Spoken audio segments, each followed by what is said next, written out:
On trying to negate the resolution resolved, on balance, a one-day national primary would be more beneficial for the U.S. than our current presidential primary process. To begin, voting allows citizens to express their interests, creating a government which is representative of those interests. Therefore, the primary purpose of the primary process is to enable voters to maximize their influence by creating the most representative government. Contention 1, creating competition. The typical competitive primaries of today are a luxury. Candidates of diverse backgrounds compete in long campaigns in front of the nation.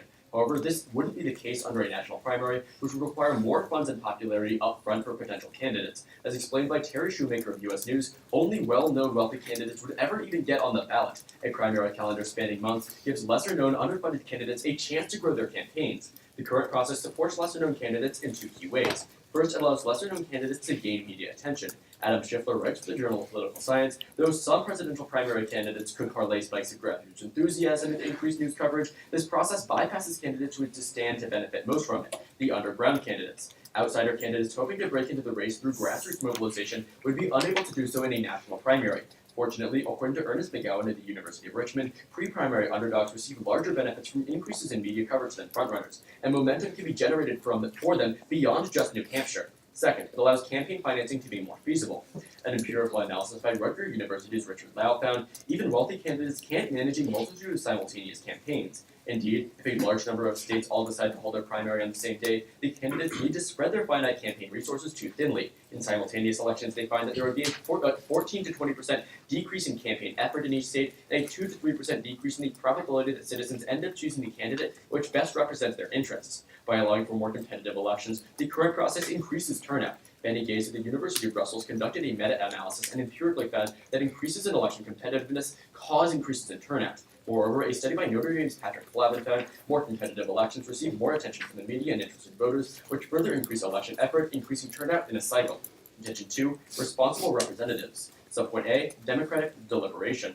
The current process produces representative nominees by allowing voters to acquire knowledge about candidates for two reasons. First, the sequential order of primaries allows candidates to demonstrate viability. Dennis Thompson of Harvard University explains, a series of primaries provides opportunities for candidates to demonstrate their character. They have more opportunities to be tested and in a greater variety of settings. Winning an early contest increases voter perception of a candidate's viability. Vanderbilt's Stephen Yush finds when a candidate shifts from non-viable to viable, voters seek out 20 to 25% more information on that candidate. Second, a more competitive election motivates voter learning.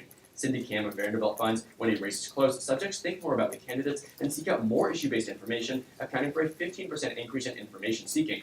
Richard Lau of Rutgers corroborates, enhanced political knowledge increases the probability that a primary voter chooses the candidate which best represents their interests by 7%. A national primary wouldn't allow for the same deliberation and information seeking, leading voters to make less informed decisions. Subpoint B, stopping splitting. Vote splitting occurs when one faction of similar voters disperse their votes amongst multiple similar candidates. This can lead to nominees which, receiving a plurality of votes, don't actually best represent the party. Richard Conley of the University of Florida explains the current process is aimed at winnowing the field of contenders through competition, producing a candidate with the greatest level of consensus in each party. As this consensus-building process decreases vote splitting, the probability of selecting the Condorcet or correct winner increases dramatically. Richard Lau of Rutgers University in 2012 quantifies, as the field is winnowed down from 5 to 2 remaining candidates, the probability of casting a vote which most represents any individual voter's preferences increases by 44%. George Deltis of the University of Illinois compared a one-day primary to our current sequential process and found the probability that the Condorcet winner is selected as a nominee increases from 51% under simultaneous voting to 85% under sequential voting, a 34% increase. For these reasons, we urge you to negate. You see the part of Lau that says in the second impact of the first contention of the 2.26% increase in representative interests. 2.6 is 2.3. 2.3? Okay. Yeah. Yeah, that part. Yeah.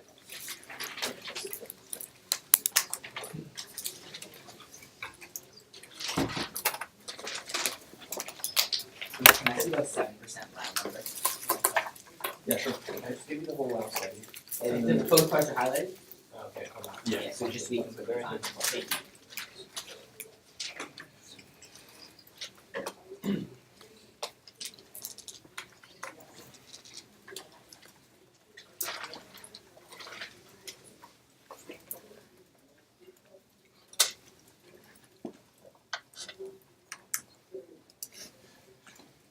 Right. Is it okay if I show them to you one at a time? Yeah. Okay, excellent. Here's 2 to 3%. Grab.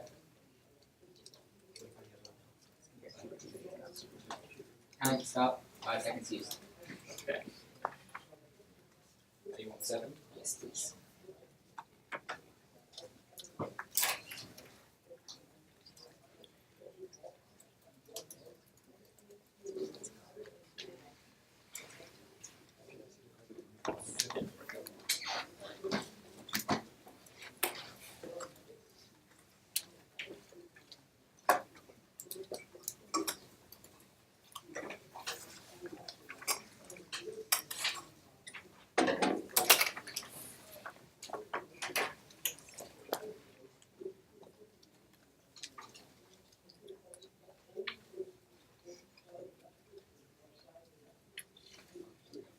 It's actually right.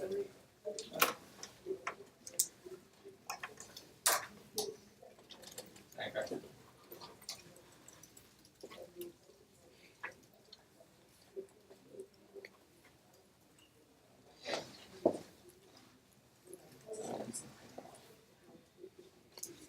Thank you. 20 seconds used in total.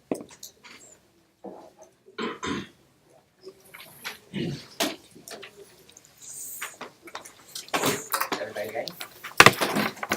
Sam and I affirm resolve on balance a one-day national primary would be more beneficial for the United States than our current presidential primary process. Our standard for evaluation is positive policy change because A, it provides an easily weighted metric for adjudication and impact comparison than nebulous democratic impacts, and B, if representativeness increases but that doesn't result in improvements of policy, then no one is benefiting. Our first contention is on boosting political participation.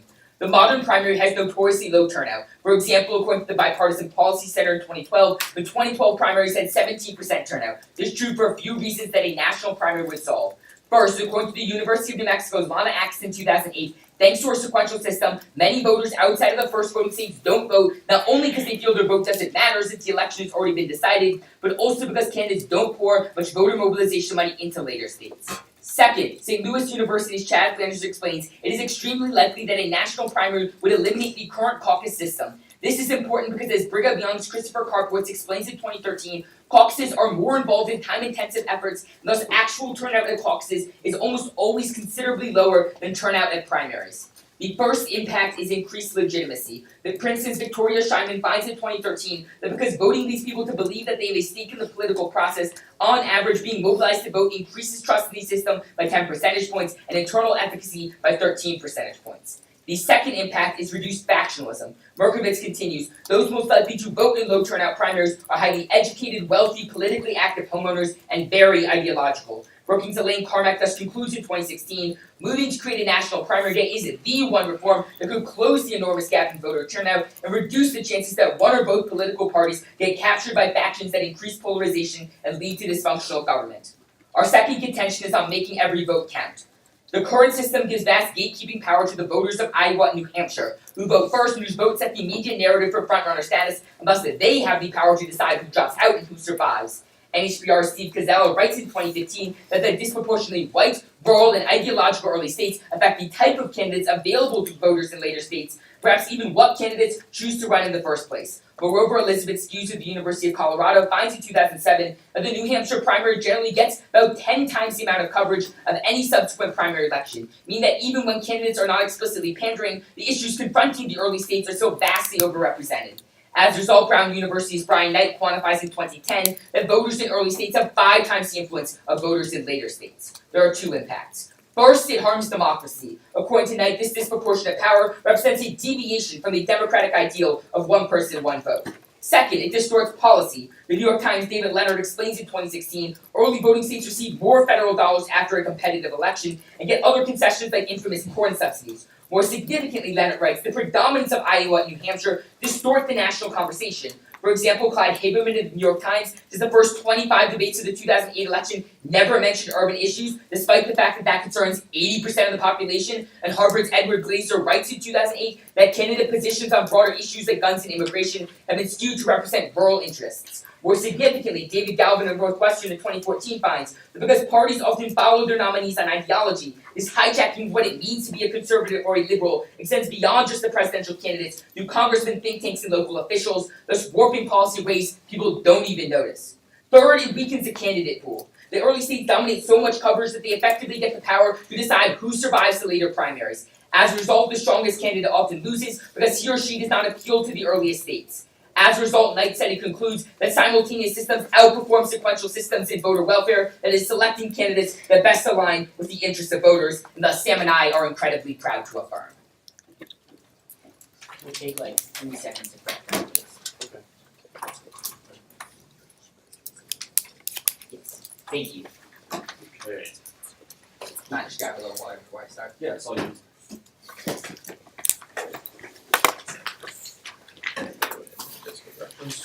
Okay, so as the first speaker, I have the first question. Is everybody ready? Excellent.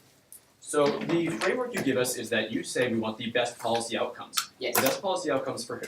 Best policy outcomes for Americans as a whole. Okay, but here's the thing, right? How do we determine what the best policy outcome is? We could do weighing analysis. No, I'm not just saying weighing. I'm saying that, like, if the government does something that you think is good, but I think is bad, and Hunter thinks it's bad, is it a good or bad policy outcome? I would say, well, one, if we're saying it's good, I would say it's a good outcome. But secondly, what I would argue is we present the studies and we say, well, it saves X thousand lives, and you say, well, I think it's bad. The side that's presenting the kind of So, evidence on it, my question you can then weigh is between the it two. good for the government to diverge from the will of the people in the name of protecting them?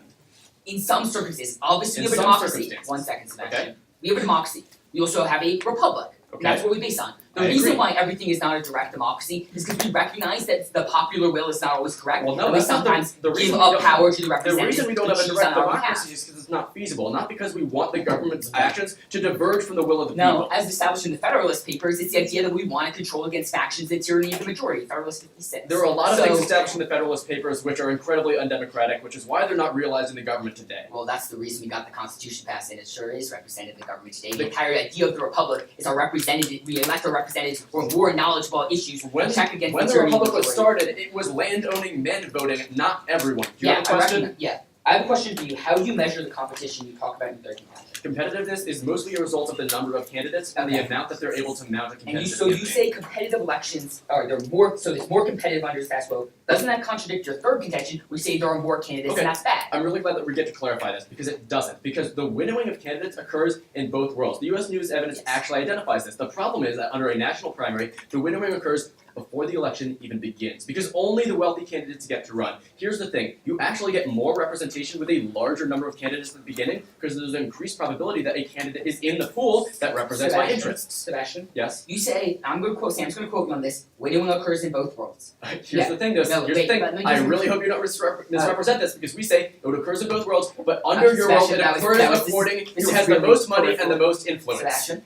Yeah? The problem is deltas. What Okay. does he assume about winnowing in the simultaneous system? Okay, saying winnowing occurs in both worlds is just a way of demonstrating that, like, in your world, only wealthy and well-connected candidates get to run. Sebastian, This that's not answer isn't a my response to deltas. No, Yeah? Delta says the reason the contours say winner increases under your world is because it assumes that the simultaneous elections have no winnowing process. No, here's the Most thing. of us agree that's not true. What we're The telling you Delta is that study your does not winnowing have is not a process. It's just saying some candidates No, don't get to it run. says there's When no you winnowing. move from a large number of candidates to a small number of candidates, I'm sorry, that is what deltas evaluates. Please don't skew the results of the study based on rhetoric and crossfire. No. What I'm saying is the way it says, here's how he finds it. He says simultaneous with no dropouts versus a sequential system with I wasn't dropouts. talking about dropouts, I was talking about people never even being able Right, to which is the enter. equivalent. Not at all.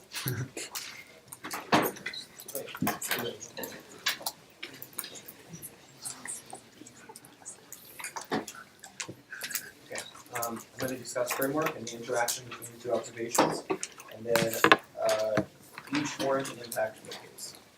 So go ahead. I give you an observation that says that good policy is preferable to representative government for 2 reasons.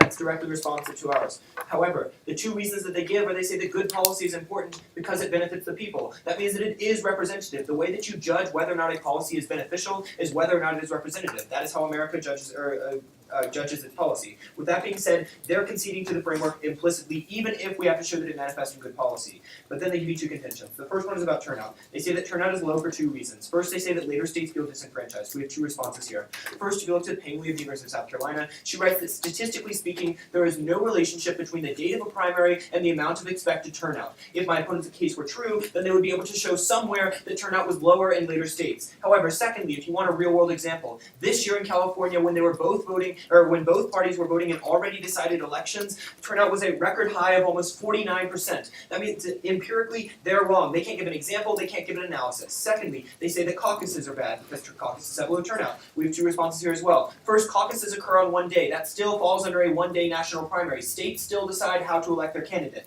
But secondly, and even more importantly, Rutgers points out that even if caucus turnout is low, that does not mean that caucuses are unrepresentative of the general public. Specifically, they note that statistically speaking, there is no increase in the amount of polarization, nor in the amount of unrepresentativeness if you use a caucus, as opposed to any other direct primary system. Then they give you two impacts. First, they say that there's 10% more trust. However, trust is based on representativeness. That means that if we win representativeness, we win trust. Secondly, they say that polarization increases if we have low turnout. We have two responses here as well. First, George Washington University points out that statistically speaking, that claim is also not true. Even if turnout is low, that does not mean that voters are more likely to elect a polarized candidate. The warrant is explained by George Serra in his book when he writes that when the people that do turn out, as my opponents say, are generally the party base, but those are educated voters who want to elect a viable candidate so that the party will eventually elect them in the general election. As a result, when turnout is low, they're actually more likely to elect a moderate candidate who is more viable in the general election. You increase the chance that you elect the Condorcet winner, even if only the rich are voting. Secondly, they give you contention about every vote needs to matter in a democracy. We have three responses here. First, Northwestern points out that if you look at the incentive structure, there is no reason for Iowa and New Hampshire to have undue influence on the election. Specifically, he says that it might be possible that later states have more influence because they're the ones that decide the eventual nominee. For example, look at Iowa this year. Though they voted first, they voted for Ted Cruz, who eventually dropped out of the race. That means that their votes were effectively wasted, even though they voted first and even though they got all the media coverage. Secondly, my opponents stopped their analysis at New Hampshire, the second primary. That's a key drop, though, because the following two states to come up are South Carolina and Nevada. South Carolina, who's predominantly African American, and Nevada, who's predominantly Hispanic. That means that they do represent racial issues, even if not in Iowa. Thirdly, if you look to Richard Lau, when they say that New Hampshire gets undue media coverage, even if New Hampshire gets more than everyone else, that doesn't mean that the system is bad, because Lau points out that when you have a national primary, everyone gets less media coverage. That means that you're not bringing everyone up to this high bar of an increased media coverage like New Hampshire, you're bringing everyone down to the low media coverage of South Dakota. Then they give you three impacts. First, they say that it's important for democracy. There's always a loser in democracy. About half of the votes are always wasted by my opponent's logic. Secondly, they say that you pander to early states. We have two responses. First, Cruz won Iowa despite going against the ethanol subsidies lobby. That goes against their contention. But secondly, the New York Times points out that when you have a national primary, there are too many nationwide issues for candidates to possibly touch on them all. Instead, they typically go to turn into like a beauty contest. That means that candidates are chosen based on their personality and their trustability rather than their actual opinion on issues. That's not good for the election process. That's not good for voter learning. That's not good for representativeness. Lastly, they say that Knight says that they elect more welfare of voters. However, Knight says that that is only true if the race is implicitly close. He says that if you want underdogs to have a chance, that you see the largest welfare gains if you have a sequential system, not a simultaneous one. And also, Knight is measuring one election cycle on the Democratic side in 2004 and even admits that John Kerry's nomination was, quote, a false positive. That's why you can negate. I want to see Northwestern that later states have more influence. Yeah, the loud part that says that everyone goes to level have to come up. Yeah, that was the South Dakota thing. Yeah, I right? think it's Yeah. what you're basing it on. Yeah.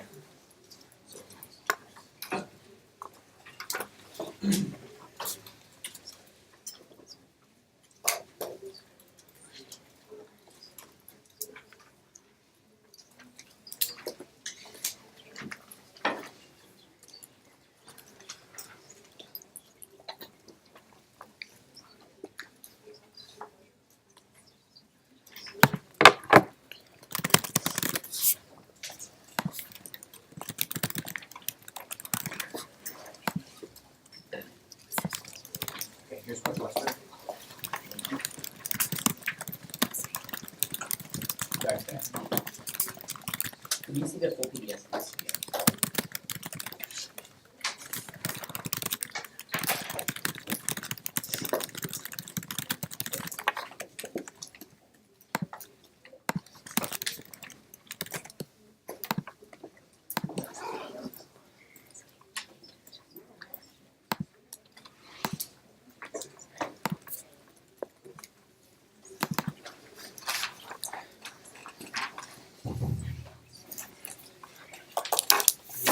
PDF of the computer? Yeah. I don't have the full PDF online, but I have the links so we can check it out. No, do you happen to know the author name? Maybe we have it. Eddie Beckel. Okay, no. Yeah, I don't have the full PDF. So we can look at I mean, like, we the can look card at is like what we're we can look signing. at what you have. That's fine. Excellent. Very good.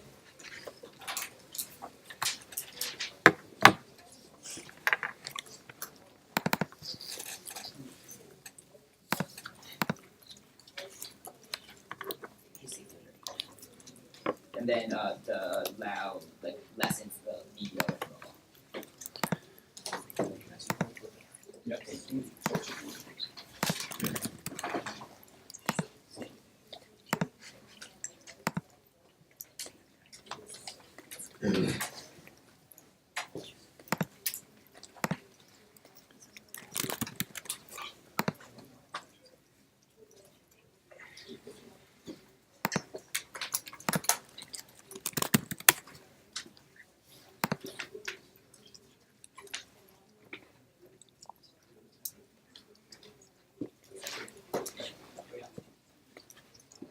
We should do this one already.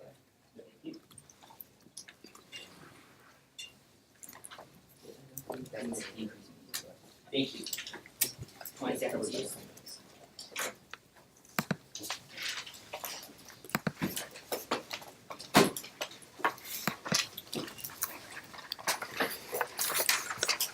You ready?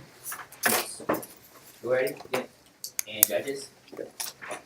We'll start with the framework. Obviously, we have competing frameworks. They say look to what's most representative. We say look to both policy outcomes. They say prefer theirs because the way we judge whether a policy outcome is good is whether or not it's representative. That's not true for two reasons. One, we can judge whether a policy is good just on the basis of what is the best effect. It doesn't need to be representative of what people want. But second off, we would argue that you should look to what's most representative in terms of policy outcomes because people can be wrong on lots of things and people also change their opinions on different issues depending on how the question is asked. As a result, we can't judge policy outcomes just based on representativeness. That's why you should look to our framework. However, I want to make this very clear. We're going to show you why we went under their framework as well. Let's go into the first contention, which talks about competitiveness. First, to give you this analysis from Shoemaker saying the only well-known candidates are going to win. But keep in mind, my opponents are defending the status quo, and it's not like lesser-known candidates succeed very often at all. As a result, they aren't going to be showing you a measurable change. Then they talk about increasing media attention. They see this big bump after early states. First off, that concedes the fact they're linked into our second contention about how the early states have more influence. If you believe that this argument is true, that you get so much influence from the early states, then you have to take out my opponent's response to our second contention about how the later states have more influence. That is contradictory. But second off, even if they are going to get this big bump, that's going to be a bad thing. Because the reason why they get the bump from these early states is because they prove viability and they prove electability in donors like that. However, there's other ways to prove electability and viability. For instance, polls, debate performances earlier. They in fact conceded there are other viability tests in Crossfire. That's really important to the point where Iowa, New Hampshire viability tests are not very democratic at all and are very skewed, so we actually have the better option here. Then they give you this analysis about financing, and they give you this Lau analysis talking about how there's going to be less effort and it's going to be these bad things. The problem is it's based on Super Tuesday, not national primary. The reason why that's a bad example is because people Super Tuesday is often bad because candidates are stretched too thin because they have to go from South Carolina 1 week earlier, then all of a sudden in lots of different states. That's not true in national primary where they have a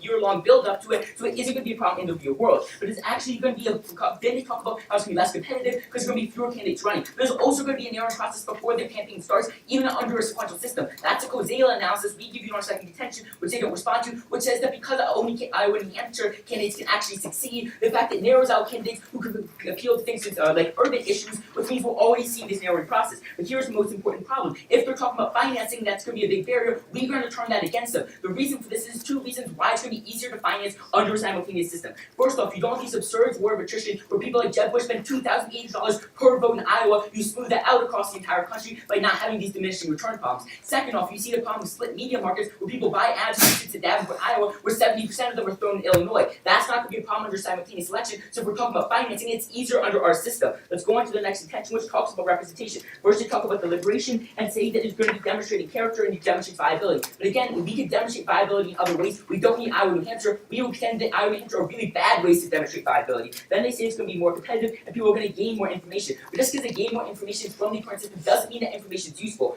First off, Christopher Akins of Princeton University explains in his book, while people use information from the campaign just to rationalize their existing choice, they aren't making more informed choices as a result. Second, Peter Keating of 538 says that people look at the existing results and use what's known as the bandwagon effect. That is, they vote for the person already winning. That means you can increase the total amount of information. It doesn't lead to the better candidate. Now on to the second subpoint, which talks about vote splitting. First off, remember that they concede the fact that there's already going to be a narrowing process to begin with and before the candidate starts. That's going to be really important because it means they aren't going to be vote splitting. It's just different methods for narrowing the campaign. That means we do not see vote splitting occur in the real world. But second off, this argument assumes a very specific implementation of a national primary that is unlikely to occur in the real world. Well, William Mayer of Northeastern University explains that the most common proposal for a national primary involves what's known as a runoff. As a result, if the point where the most common proposal for a national primary doesn't have the problems my opponents are talking about, you should not be evaluating this argument. Then they give you all this analysis from people like Lau and Deltas saying it's more likely to have the converse state candidate wins. But their analysis assumes the fact that there is no winnowing process and there is no narrowing process under a simultaneous system. They concede in Crossfire that that's to incur their own concession in Crossfire discounts this entire subpoint, and I think that's another reason why you should vote for us. Thank you. Are you ready for Crossfire? Yeah. Go ahead.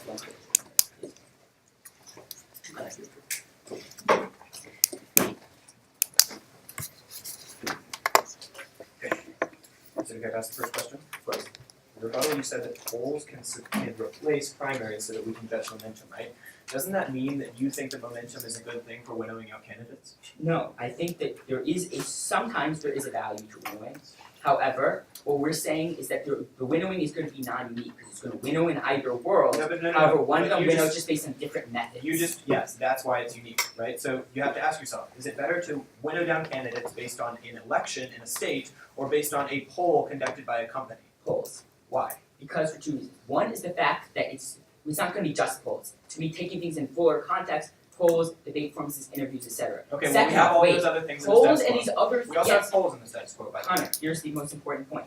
Okay. You yourself acknowledge they aren't focusing on these things because they can focus on Iowa and New Hampshire. They don't That's focus- why they don't focus on these polls and other things. First of all, So, however, Iowa and New Hampshire are notoriously bad predictors of viability two because things. they're so we unrepresented. don't focus on polls currently, we do focus on the other things that you mentioned. In fact, the only reason that we have early debates are because South Carolina, Iowa, and New Hampshire all demand that they get Yes, but But people in still fact- generate my viability question based is on these early states. My question You is already asked the this, question. I know, I'm Ask just getting to the terminal of this question, just one more, Okay. I promise. So, the basis of your case though, is that turnout makes government work badly, right? If that low turnout is a of problem the for primaries. of our first And so intention. your remedy to that is to replace early primaries with polls. Polls No. have significantly lower the turnout than do primaries, don't they? No, here's the thing. Because the problem with the unrepresentativeness of turnout is that there's a selection bias. That the type of person who goes out to these polls and these caucuses, person with a lot of time, is often wealthier and more ideologically extreme. That's not true with polls, but I want to make a more important point. First of all, okay? we responded It's to not that just idea in rebuttal, polls. and you dropped it in yours.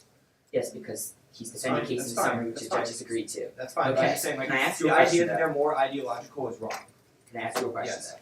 You, in response to our second contention about early states, you say it's off. The problem Iowa and New Hampshire is offset by South Carolina and Nevada being more diverse. That's Correct? That's right. That only offsets it if South Carolina and Nevada are even closely as influential as Iowa and New Hampshire. I Correct? would argue that they are. They're both so there's 4 states that are significantly before everyone else. So Hunter, if they are more equally significant or close to equally significant, then we expect to see that campaigns would spend similar amounts of time or similar amounts of money in Iowa and New Not Hampshire. necessarily. Spending money in Iowa does not mean that other states don't get a benefit. For example, when candidates spend on the, say, Iowa debate, which is the first debate, That doesn't mean you don't spend. it's Candidates not like don't the spend re- on debates. Okay, fine. When they spend on campaigning in Iowa, when they spend on showing their platforms to Iowa people, that doesn't mean that the rest of the country just closes their ears and doesn't see what happens until the candidates come to their state, right? When there's a debate in Iowa, when candidates campaign there, we all watch it So on a if nationwide they scale. were to cancel out, then if we were to average together the demographics overall, are they still representative of the entire country? Iowa, New Hampshire? No, South Iowa, New Hampshire, Carolina, South Carolina, Nevada. I would say so. That's not empirically true. I would say that they vote the Averaged same way. together, it is still They disproportionately white still and rural. vote the same way, which is what matters. So really quickly, could we see your empirics on early state unrepresented, please? Yes. On Iowa, including South Carolina, Nevada, or no? Yes. And nice questions. So we'll start breath when they hand it to you. Right.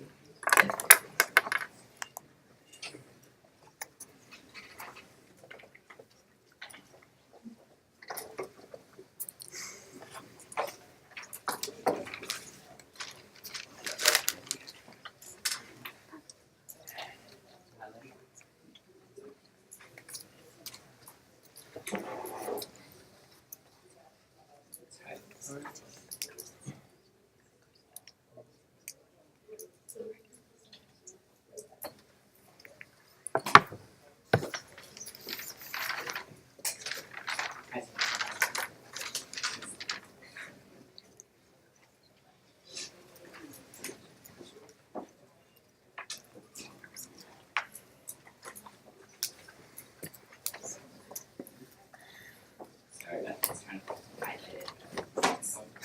Right, we're not in a rush.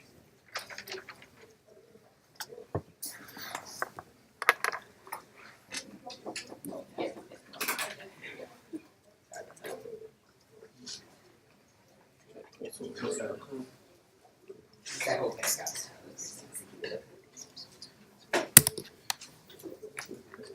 Oh, okay, yeah, that's fine, 8 seconds, I'll take that back, and we're gonna continue.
Alright, we're good.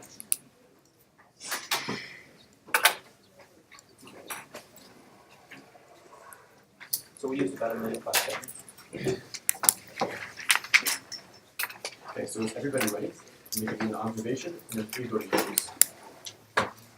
The observation is going to what we've been telling you all around, that the most important function of government is to represent the people. My opponents say that we should put our trust into our benevolent overlords, that they don't have to represent the will of the people, as long as they're doing something that my opponents think is a good thing. There are a couple problems with this. First is this definitely contradicts their argument about why turnout inherently matters and why representative government matters. They concede to a lot of that, but like the fact that these are at odds means that they can't really have both of those arguments. The first voting issue is going to be about creating competitive elections. My opponents say that they're defending the status quo, and grassroots candidates don't usually win in the status quo. There are 2 problems here. First of all, they're not addressing the change that can occur. Secondarily, our impact is not whether grassroots candidates will win the election. It is just that by having them there creates a more competitive election. Now, my opponents say that we're creating momentum based on unrepresentative states. There are a couple problems here. The first is that does concede that momentum happens. They say it happens according to the first states. They missed the Richmond evidence, which said that momentum is just as easy to build after New Hampshire. Don't let them give you a new response. Secondarily, according to the University of Missouri, individuals who show up to the primary in New Hampshire and in Iowa do not vote differently on key issues than the rest of the country. So even if they're demographically representative, what really matters is how they're voting, and they don't empirically vote differently.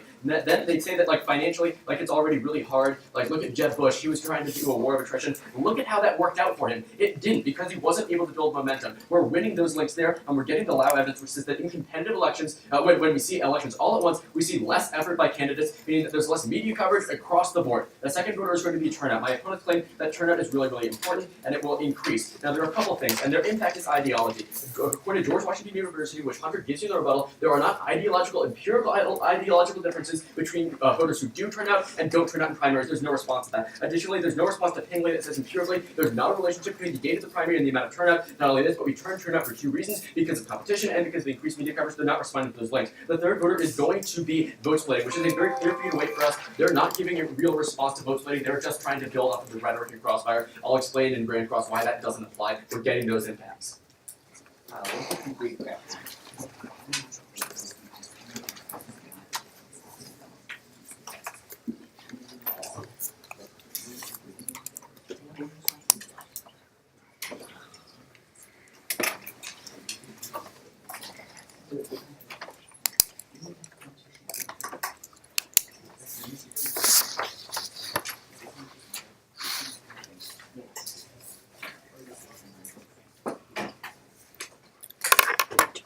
There's an additional 20 years.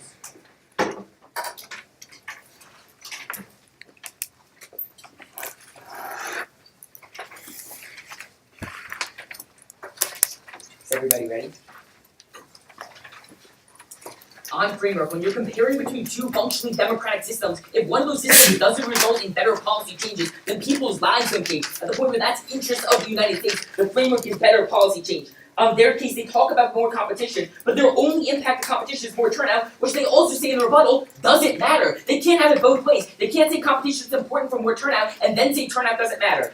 Then on the idea of like vote splitting, don't let them come up here and use case defense only in Grant Crossbar. We say the most common idea is the kind of thing of a runoff election, and secondly, their studies assume a winnowing process doesn't exist, which they concede doesn't happen. On our case, they say that more turnout is bad, then they say there's no relationship between turnout, so those two responses take each other out. And the reason why I want you to vote pro is on our second contention, but increase in equality. They say that there's no reason that later states have more influence, which is contradicted by the first contention that says the first couple states get to decide who advances later. That's the momentum building, especially when considering later states like California literally did not have a voice. They say South Carolina and Nevada balance out. Point of Brookings, two things. One, there's 3.5 times more spending in Iowa and New Hampshire than South Carolina and Nevada, so they don't balance. Second, even if you average them together, they don't balance out. They say they don't vote differently, which misunderstands one thing. One, even if they're both voting democratically, there's different priorities, like different kind of rural interests, so it's not true. Then they say that everyone gets less media coverage from Iowa. One, it's about Super Tuesday, it never says anything about media coverage. Two, it's intuitively false, because you have a one-day national primary is going to generate more media buzz, so the aggregate amount increases. They say Ted Cruz opposed ethanol. One data point does not a trend make. Leonard says empirically more federal dollars go to early states after a competitive election. Then they say it's only going to be chosen on a beauty contest if you had all a national issue. In that case, then the hot McGovern would have won over Nixon. In the national election, we don't see this happening.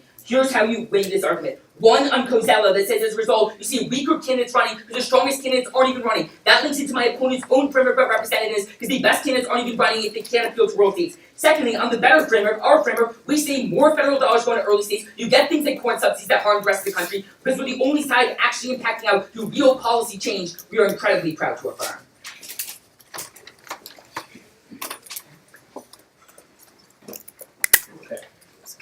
So is everybody ready? Yeah. Okay. So one of the things you guys have addressed a lot is the kind of rhetoric we had in First Crossfire about me saying that winnowing will occur before the process. Deltas is examining winnowing as the process occurs, right? If a candidate isn't able to enter the process, does that really qualify as winnowing? And if it's winnowing based on whether or not it has... Wait, Okay. yes, it's not splitting votes, and Okay. two, like, it's not an acceptable method of case Wait, defense. hold on, It's hold on. just Say the like first, defense say the in first Grant one. Crossbar. Because Deltas does say that they split the vote. He says that in a simultaneous election, it's significantly more likely, but he No, because he says Yes, because your we partner launched a said simultaneous yes. election by having 0 people drop out. That is how he defines What simultaneous. is more representative? To winnow according to who has the most money and influence, or to winnow according to the results of Well, representative that states? is a false choice.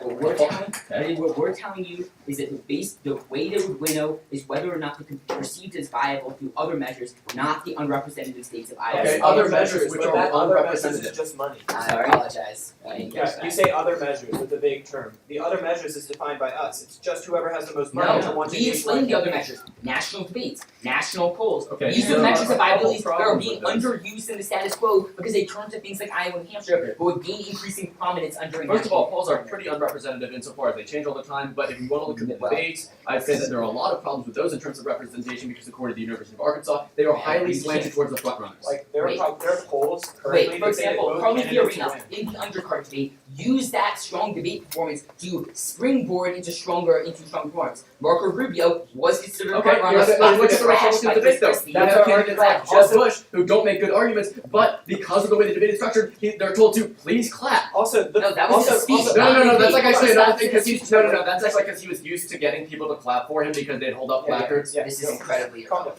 irrelevant. the fact that candidates can prove that their ideas are better than their contemporaries and thus burst into the election to the mainstream is our argument. No, The yes. fact that people like Carly Fiorina can have a strong debate performance in Iowa and No. launch a nationwide She didn't have campaign a strong based on debate that is performance our in argument. Iowa. I'm pretty sure the debate was in New York.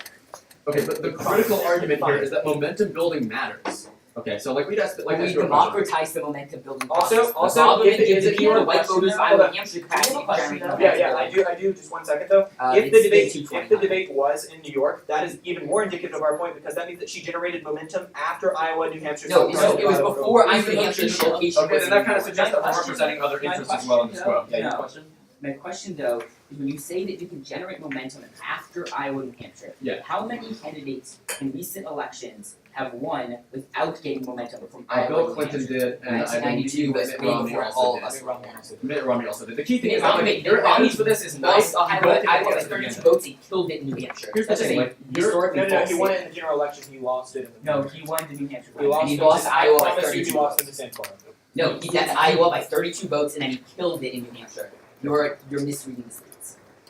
We have 55 seconds left, I think. So we'd like to run the remainder of that.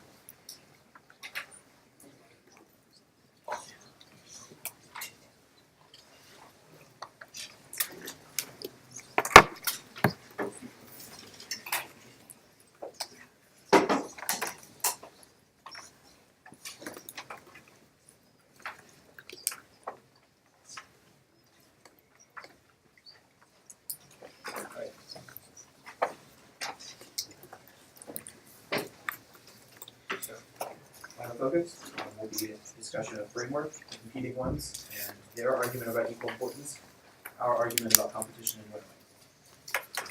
The roommate. Sebastian and I give you a framework at the start of the round. It says that what matters in America, a benefit to American process or democratic processes, is producing a representative government based on that process. Now they say, well, the benefit is producing good policy. But the link into producing good policy is to producing representative officials who then pass good policy. We're the link into their framework. At that point, they're implicitly conceding it. But secondly, even if you bought what they're saying, they say that people are wrong when they vote, but then their entire case is about increasing turnout. If people were wrong about their vote, we would want turnout to be artificially low, and we would want only the educated to vote. That's contradictory. Then they give you a central argument. He says, the reason to vote for us, the one reason to vote for us in his summary, is that people get an equal importance under a national primary. But he drops 3 responses. First, he drops the analysis that we give you about how Iowa and New Hampshire, even if they vote first, are more likely to waste their vote because they're more likely to vote on one of the candidates that will eventually drop out. Whereas people in California or later states almost always concentrate their votes onto real valid candidates who have a chance of winning. Secondly, the University of Missouri evidence says that even if turnout is low, and even if turnout is low in early states or throughout the country, that doesn't mean that they're producing unrepresentative voters. The only reason that turnout matters is so that people can get their views heard in the government. That means that if their views are being heard, even if they don't have to go out and actually vote, that's not a harm. Thirdly and finally, they drop the Pingley analysis, though, which is the most important thing, which says that even if you were looking at their hypothesis, it's not true because by having a later primary, that doesn't mean that turnout is lower. There's no relationship between the two. At that point, there's one key argument coming out of the round, and that is whether or not it's more competitive than the status quo. They say that rich candidates win now. We say it would be worse. That's a static data point. Then we say that we give people more of an opportunity to win if they can generate momentum by winning primaries. Their response is that you can do that in the status quo, or that you can do that under a national primary with polls. That concedes, though, that it's a good thing for candidates to be able to build up momentum. That drops their first engine and their second engine off the map because they say that momentum is good. It's just a bad metric. At that point, if Iowa is representative, then we get access to the deltas analysis, which says that by having a sequential system, you winnow down to the best candidates and you increase the chance that the most representative nominee is elected by 34%. That's the cleanest way for you to vote for either side, and I hope it makes you negate. So we'll be taking maybe a minute 5.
You guys ready? We're ready. All 3 judges. Let's start with the repeating framework. Basically, the only way we can get the best policies to have a representative government is one of two responses that Will and I put on this. One is the fact that people often choose policies that aren't necessarily in the best interest. If we're looking to, as the resolution says, most beneficial, we should just be looking at policy outcomes. And second, on to the point where people often don't send clear signals because they respond to different questions of policies in different ways depending on how the question is worded. Representative government cannot necessarily lead to best policies. That's why we should look to best policies first. I want to make it very clear why we're going to win under either framework. Let's talk briefly about some of the issues my opponents talk about. First, they talk about building momentum, but they out of these early stages, but never tell you exactly why it means that they build momentum out of early stages relative to things like polls. That's going to lead to a more representative government, which means that they don't link it to their own framework. We link to it better because Iowa and New Hampshire aren't necessarily representative because they have different priorities. The only way they try to link it to be a better candidate is Condorcet candidate from Deltas. Remember that Deltas assumes that you get the worst candidate because you don't winnow as much under a national primary. They can see that winning occurs just occurs in different means. But now let's go on to a much more important issue, which is the idea of the equality of states. Different states have different influence.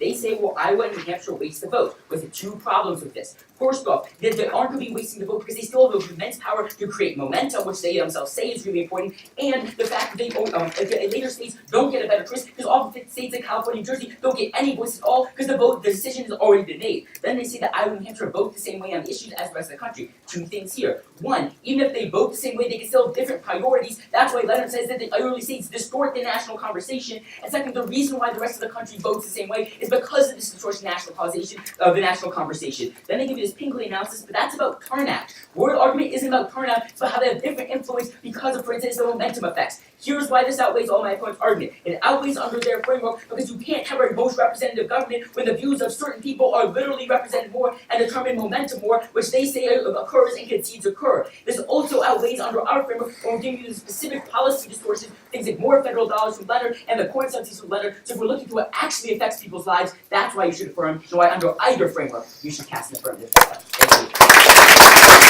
Thank you.